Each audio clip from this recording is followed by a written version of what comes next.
Welcome to Strip Cover Lit, where we squeeze the bigger picture out of literature. I'm Adrian Fort. And I'm Dalton Gentry. And I regret everything. This is Harry Potter. Adrian Reads Harry Potter. We are moving through the Half-Blood Prince, and we are getting in some good stuff. Good stuff going on here. Chapter 25 and 26. Yeah. Feeling a little bit better? Not particularly. I think you should be. Why? I think there's a lot of good stuff going on here. Now, I think technically you said last time that the good stuff was going to be this time, and then you corrected yourself and said I the did. time after. These were some decent chapters, I would say, here, but like next week we're in motion, man. We are hitting everything that we are going for with Harry Potter. I'll tell you this when we get into it. Okay. I'll do a bit of an overview here. We have Chapter 25, The Seer Overheard. Harry runs into Professor Trelawney trying to hide her booze in the room of requirement, which is a great scene, by the way. But somebody was already in the room, kicked her out, and he discovers it was Snape who delivered the prophecy to Voldemort. And he starts his journey with Dumbledore, as promised. And that journey is Chapter 26, The Cave. Harry travels to a cliff with Dumbledore. They enter a cave using blood as a symbol of magic, which is interesting. Dumbledore instructs Harry to feed him the potion that they're supposed to be drinking, regardless of how much he resists. We get to see the Inferi because they attack, and they just narrowly escape. That's pretty much what we got. Yep. All right. Where do you want to start with this? Page 544, which I believe is the first chapter that we had. I usually get concerned when you have a page number. Yeah, page number this means you have something to complain about. Yeah, this should worry you. Okay. As far as I can tell. Harry did not reply. He had loathed being the object of Professor Trelawney's continual predictions of doom. I'm afraid, she went on, that Nag, I'm sorry, the centaur, knows nothing of cartomancy. Nag. Is that the beginning of a slur towards centaurs? I would say so. N-A-G. It's awfully similar, yeah. It is awfully similar to another slur of a different type. That would be very, very ballsy to try to throw into something like this, isn't it? To throw into any book, really. Not just a children's book. That would be a ballsy slur to sling in any fiction. Especially when you're talking about someone who is marginalized by even the good guys in your text. Okay. Right? That's a fair statement. That's a good point to bring up. I enjoyed this scene. The idea of, the crazy crackpot professor is kind of losing it. She's trying to hide her booze. Yeah. It's an enjoyable little scene, a little bit of humor slid in there. But that is a good catch. Did you have any teachers in middle school whose breath smelled like liquor? Everyone had a teacher that had liquor breath. I mean, that's part of being a teacher. Who was yours? Do you remember? Off the top of my head, I could picture her, yeah. Her? Oh, yeah. Mine was a her as well. Yeah. Which I think that is not often the stereotypical case. Okay. Social studies? No. Okay. Mine was a social studies teacher. Okay. Yeah. Let's go on a tangent now. I interviewed at my high school. After I graduated, got my English degree, I went and interviewed to teach there. Yeah. And the board consisted of 3 of my former teachers and the principal. 2 of them vied hard for me. They said, this is the guy we want. But the principal wouldn't have it, and the other teacher wouldn't have it either. So they hired a woman who, within the first semester, I think, was let go. I think she may have been hitting a little too heavy on the bottle. Really? So they had to replace her halfway through the year. And I just sat back and I'm like, oh, shame. Damn shame. Which is ironic because they didn't hire you. They didn't hire me. For fear that they were going to have to replace you because you smelled like skunk. Oh, fair. I walked in, the interview was terrible. Yeah. It was one of the first actual professional interviews I ever went and did. And I don't know. You get nervous, you get there early. You don't think about the fact that that early that you were there, that was an interview as well.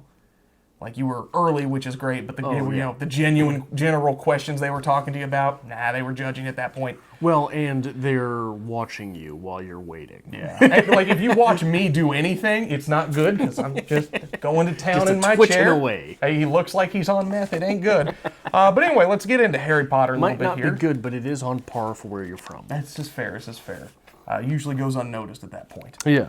I think this is some good stuff here. This is a much darker moment in Harry Potter than we've ever really seen. We've dealt with death a little bit, but now we are in the point where we're using blood for incantations, which is very indicative of fantasy. Blood is always the power magic. But in addition to that, we have the dead, men, women, and children, it's mentioned, coming to kill. That's a horrifying scene for a children's book. They could have been coming to tickle. We have no idea, really. They never really got close enough. Coming to kill, let's be honest here. Yeah, but I'll get into this a little bit later. But in that scene there, I've got a quote from 557. And with the sudden agility of a much younger man, Dumbledore slid from the boulder, landed in the sea, and began to swim with a perfect breaststroke toward the dark slit in the rock face, his lit wand held in his teeth. Harry pulled off his cloak, stuffed it into his pocket, and followed. Jesus Christ, J.K., do you Freud much? Okay. That whole little scene there has a weird type of sexual tension to it. You've never picked up on that? It is a little awkward because, we get the revitalization of the old man as a young man. Right. Swimming with a phallic object in his mouth towards that dark slit in the cave. With a perfect breaststroke. A perfect breaststroke, not just any... Yeah, it's... Okay. He's not just a swimming, and he's not just using magic. I give you that one. He's using the breaststroke. Give you that one. And it's got this weird feel to the whole scene with the tentative younger man following an older man who is much more adept at things and is becoming suddenly more agile, and it's I think you would be remiss to not read possibly something written into that on purpose. Okay. Well, the fan fiction, I'm sure, is alive and well. We'd have to look into that just a little bit. I would prefer not to, but we could. Oh, I'm not going to. That could be an option. I do think there is some good stuff going on with Dumbledore here, though, because this is really the first time that we get to see Dumbledore in action. Everybody talks about how powerful of a wizard he is, how great he is, and we get little glimpses of that. But this is the first time we see the man go into war. We don't even really get many glimpses of it. We get winks and nods towards it, don't we? We get, well, I was away, Harry. Ha, ha, ha. Well, there's an interesting thing going on here where in the magical world, it's not a call to arms combat. This is not, the soldier going to war, geared up, big, strong man. This is an old, wise man who keeps calm, who at one point, I believe he sits down, Harry says, for a good 2 minutes and just thinks, and then he knows the answer. This shows wisdom, this shows his ability, it shows experience, and it's a different kind of leader than you usually get. It's the good, wise leader, as opposed to the gung-ho war leader. There is, however, no imminent threat. You don't think so? Not particularly. Do we see one? The imminent threat? At that particular time, or in the cave in general? Sort of both, but in particular at that time. At that time, no, there's not, but it seems... it seems well done. It seems the wisdom of age, and it's a good way to exemplify the power of the wizarding world as compared to the physical world. Sure. My only qualm there is that it is necessitated by the scene itself. Okay. There is no basilisk chasing them. True. And I do think that the scene where he has to drink the potion is well done as well. That idea. You don't like that? It was weird. I wasn't sure what was going on there. So basically the chalice will only hold the liquid in the, basically the bowl. Yeah. And he is forcing Dumbledore to drink it. Yeah. The liquid is a potion of some kind that, basically just haunts him. It creates a lot of mental anguish for him. It makes him not want to drink more. So Harry has to force this potion down the old man's throat as he begs and he pleads for his life. Which is interesting. I don't think you really ever get a scene like that. We're on the hero's journey where he has to, he's getting ready to take over, basically, because we know that's going to happen. The old man has to, pass on the torch. The hero has to be the one who hurts and weakens the old man. Sure. I'm not saying it's unoriginal. Okay. I don't know that it's executed very well. I wasn't sure exactly what was going on for Dumbledore. He just sort of started pleading. Okay. Right? I wasn't sure if it was forcing him into mental anguish or if it was something along the lines of the liquid just made you not want it, or it made you say the opposite of what you meant. Okay. It was just a very confusing scene for me. Now, I brought this up quite a few times throughout this particular book. The movie with this book is phenomenal. Yeah. It's one of the best ones, honestly. In the scene where he is forcing Dumbledore to drink the potion is just gorgeous. It is wonderful. And the whole scene with the Inferi as well, where Dumbledore comes to save the day. Basically, Harry would get drug under the water, as does happen in the book, and we get just huge balls of fire exploding everywhere, and you finally see Dumbledore in true power, which is just a gorgeous scene. Very well done. What else do I have here? Yeah, I wanted to bring this up because we have read this book in the past, and people keep referencing this book and wanting us to read more. The whole idea of the water surrounding the cave, yes? Yeah. With the bodies of the Inferi beneath them. Okay. The crossing of the bog, don't touch the water because the dead will come for you. Ring any bells on any other fantasy lit that you've read for this show? For this show? Mm-hmm. No. This seems very Lord of the Rings. I don't remember that scene at all. This is very Lord of the Rings. Is it? Absolutely so. And maybe it's my mistake. That could have been in one of the later Lord of the Rings books. I'm not sure. I know we didn't discuss it much when we went over Lord of the Rings, but that is definitely a thing. The crossing of the bog with the bodies under there, and if you touch the water, that's what triggers the attack. Huh. So I wholeheartedly, I would say, directly stolen from Tolkien on that there. Unoriginal, direct steal from Tolkien. But nonetheless, not a bad scene. Very interesting. The idea of what lurks beneath the water. Yeah. I think that there would have been possibly more to do with that symbolically, that what lurks under the water. Okay. The big water monster is people. Interesting. Right. I think that there would be something more to do with that, but nothing was done. Which leads me to my two main quirks with this. Just as a writer, the scene where Harry and Dumbledore are alone in the boat, mm-hmm. I don't know that I would have been able to resist the urge not to have Dumbledore turn evil. Okay. That would have been one hell of a scene if Dumbledore comes out as in league with Voldemort while they're alone in a boat surrounded by Inferi. That is a scene that a hero has to escape. Okay. That would have been an interesting twist there. And a well-done twist as well. No one would have expected that. No one would have seen that. And, I mean, that is complete isolation. If he goes to the water, he has the Inferi. If he stays in the boat, he's with the big bad. Yeah. That's a great idea. I've never thought of that. And it would have been one of those things where perhaps something was learned in that from the Half-Blood Prince that would help him get away from the Inferi. You know what I mean? So then after that, he's isolated in the mountains, right? And after that, it's got to be Harry Potter that takes the word back to Hogwarts. Dumbledore's a bad guy. Okay. Well, who's going to believe you? Okay. Which would be very powerful because just 50 pages before this, everyone starts to believe him. Right? All right. It might not have been, you might not have been able to pull it off. It might not have been tenable. But it's something I don't know that I could have stopped myself from doing. Okay. I think that'd be an interesting take on things, and I've never really given that much consideration. Although you have villainized Dumbledore a little bit throughout this book, and there's some good warranted method towards that. Dumbledore is seen as the ultimate good, the pure, the grand old wizard who does all that is right. So, but a twist like that would have been interesting. That'd have been a gut punch. That would have. Break a lot of kids' hearts, and let me tell you, I like making children cry, so yeah. You can't go wrong with that. Nothing wrong with children's tears. Absolutely not. Now let's talk about this whole situation in general here and good guy, bad guy dynamic. Is this all Snape's fault? Snape is the one who actually took the prophecy to Voldemort. Trelawney revealed that. I mean, he's the one who basically made this happen. That's why Harry storms into Dumbledore's office in the first place. He's furious at Snape. Snape's the one who got my parents killed. Well, I think what is the nature of prophecy? Okay. Is it only prophecy? So prophecy suggests that it is something which will come true whether it is foreseen or not, right? This is a bit of the future that I am privy to and am able to tell, which suggests that no, it was not Snape that got Harry's parents killed.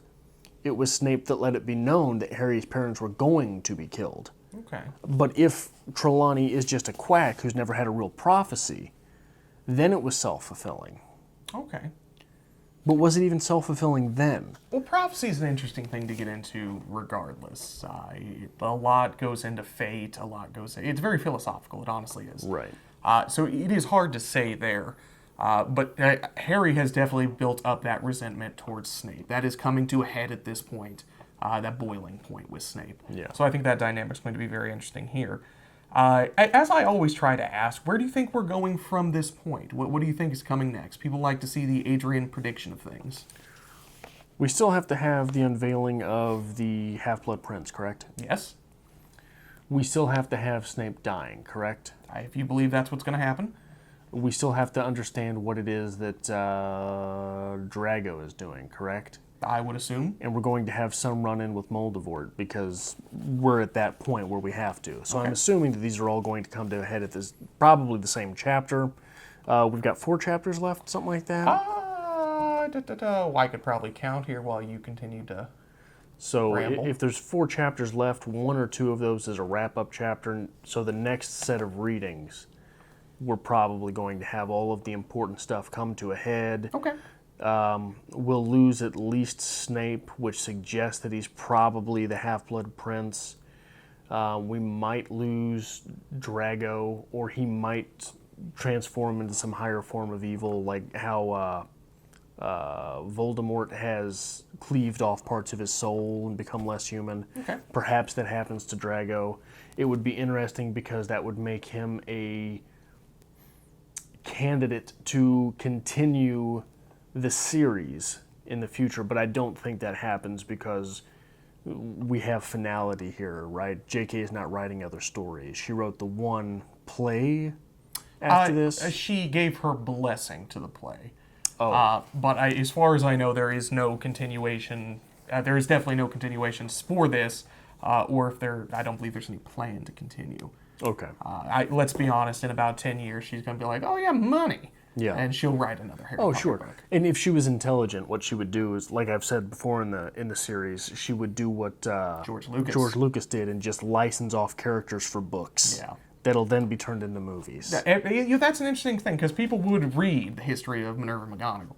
Sure. People would read Professor Trelawney, how she came to be. Or the one I wanted characters. to write. Horace Slughorn's Best Day. Yes. Which I still think you need to write for this channel. Maybe we'll send it out to some people. We'll sell a fan fiction. We'll sell a fan fiction on Amazon. Well, Slughorn's Best Day.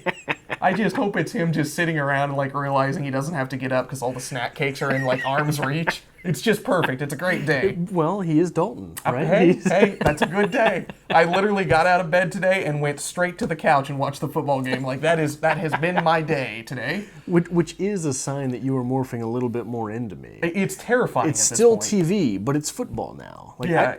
Soon you won't have a TV. So we're going to just go on tangents, apparently. No, forget it. Go ahead. No, it's completely unrelated. It's nothing. It's nothing. I'm in a chatty mood, apparently.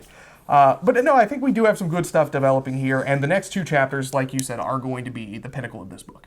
It's going to set everything in motion for the next book, which would be the conclusion of the series. A lot of stuff's going to happen, and I'm really interested to see if you said, hey, that's a good little twist, JK, not bad, or if you're like, nah, this is just shit writing. So there's a twist coming. There's a lot of twists coming. Okay. A lot of stuff's happening. So I've got one more thing to talk about. Okay. For whatever reason, I was reading this through the lens of a writer this week. Okay. And have you ever seen Birdman? Is that the one that's filmed in all one shot? Yeah. Yeah, that's a damn good movie. What's his name? Edward Norton. His character in that movie? Mm-hmm. That was me in grad school. Yeah? The guy who's constantly trying to push it and constantly trying to push you and constantly trying to make it real and constantly trying to get in skin. It's a weird thing to say. Get in skin? But that's what you do as a writer. Okay. And so, when other people would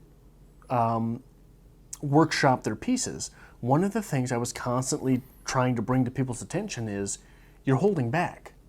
Okay. You've got this idea in your head of what can happen, what is allowed to happen, and you're not going outside of that little glass jar. Break the glass, man. Go for it. And if you scrape your knee on the way out, there'll just be some blood. And it feels very much like JK is holding back here. Okay. When those Inferi come up, by far should be the most terrifying and dangerous scene thus far in the Harry Potter canon. What happens? I felt very mild to you. They get away. Are there any broken bones? Great threat or anything, no. Is anyone bleeding? Well, but no. Does anyone have a bruise? A black eye? Yeah, well, you have a very weakened Dumbledore, but it's not from the Inferi. And you can't even really, like it. You have a Harry who cut himself, but it was just escaping. Right. And it was very controlled. It was very mild. So I don't know, like, I guarantee you the reason this series is so popular is because of the movies. First off, I guarantee you that these books were written after a while. What year did the movies come out? I believe the first movie didn't come out until like the 4th, maybe even 5th book was out. What number is this? This is 6. So by this point, she's writing from the movies. Okay.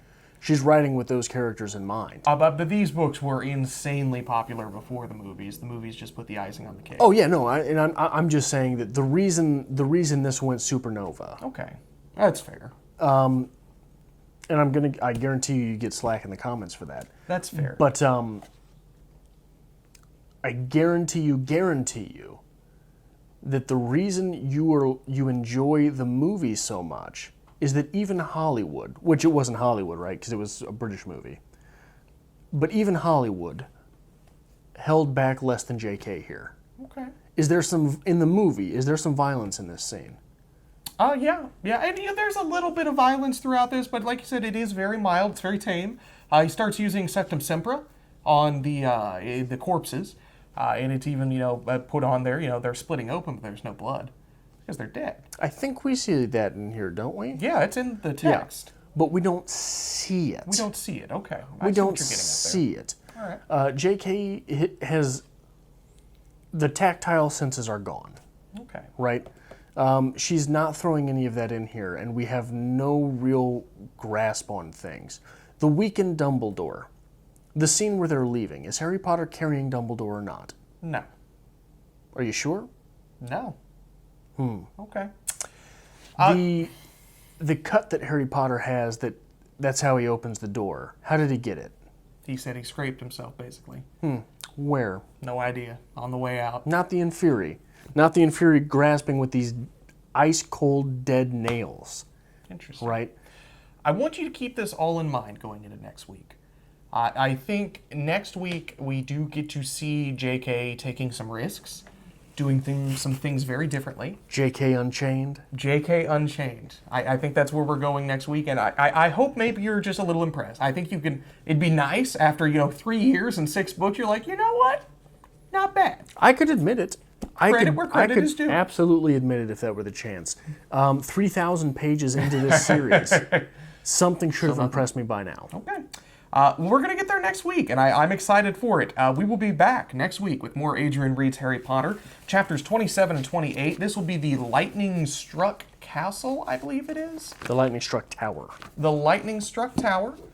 And, I may have misguided us here. What do you mean? And then the next chapter will be the Flight of the Prince. There are 4 chapters left. So we'll hit the Lightning Struck Tower, then the Flight of the Prince.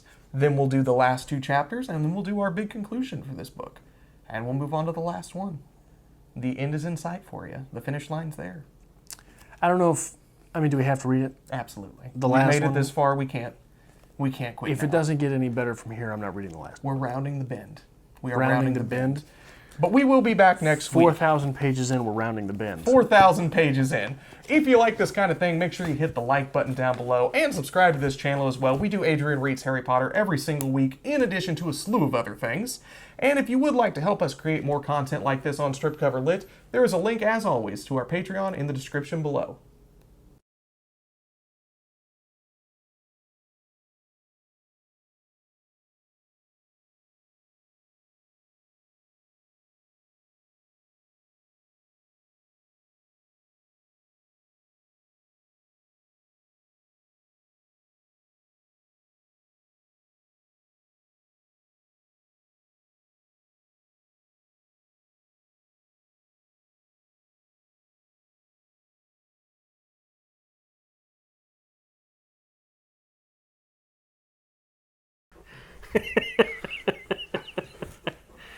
Oh, I hate us.